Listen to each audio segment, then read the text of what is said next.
अस्सलाम वालेकुम नाज़रीन, क्रिकेट की ताज़ा तरीन अपडेट हासिल करने के लिए मेरे चैनल को सब्सक्राइब कर लें। लेजेंड्स मौजूदा खिलाड़ियों से ज्यादा फिट हैं। यूनिस खान का मौक़िफ़ आ गया। World championship of legends tournament में पाकिस्तानी टीम की क़यादत करने वाले कौमी टीम के कप्तान यूनिस खान ने रिटायर्ड क्रिकेटर के कौमी टीम के खिलाड़ियों से ज्यादा फिट होने के दावे को मुस्तरद कर दिया है। गुज़श्ता रोज इजेस्टन क्रिकेट स्टेडियम में खेले गए मार्के में रिवायती हरीफ भारत को शिकस्त देने के बाद कप्तान यूनिस खान से मीडिया गुफ्तगू के दौरान सहाफी ने सवाल किया कि रिटायर्ड क्रिकेटर पर मुश्तमिल पाकिस्तानी चैंपियंस की मौजूदा क्रिकेटर से ज्यादा फिट नजर आती है, जिस पर यूनिस खान ने जवाब दिया कि ऐसा नहीं, हमारी मौजूदा टीम बहुत फिट है। जब कोई टीम नहीं जीतती तो ऐसी बातें कही जाती हैं और शिकस्त हुआ टीम पर मलबा गिराना आसान होता है। यही वजह है कि लोग लेजेंड्स की परफॉर्मेंस को देखकर खुश हैं और हमारे बारे में मुस्बत बातें कर रहे हैं। उन्होंने कहा कि उनका मकसद टूर्नामेंट जीतना और अपने मदाहों को खुश करना है। हालिया वर्ल्ड कप में पाकिस्तानी टीम की खराब कारकर्दगी के बाद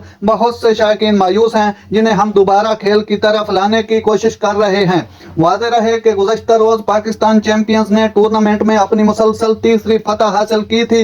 रिवायती हरीफ भारत को 68 रन से बड़े मार्जिन से शिकस्त देकर कौमी टीम टूर्नामेंट की पॉइंट टेबल पर पहली पोजीशन हासिल कर चुकी है। नाज़रीन, ऐसी बर वक्त खबरें सुनने के लिए मेरे चैनल को सब्सक्राइब कर लें। अल्लाह हाफिज।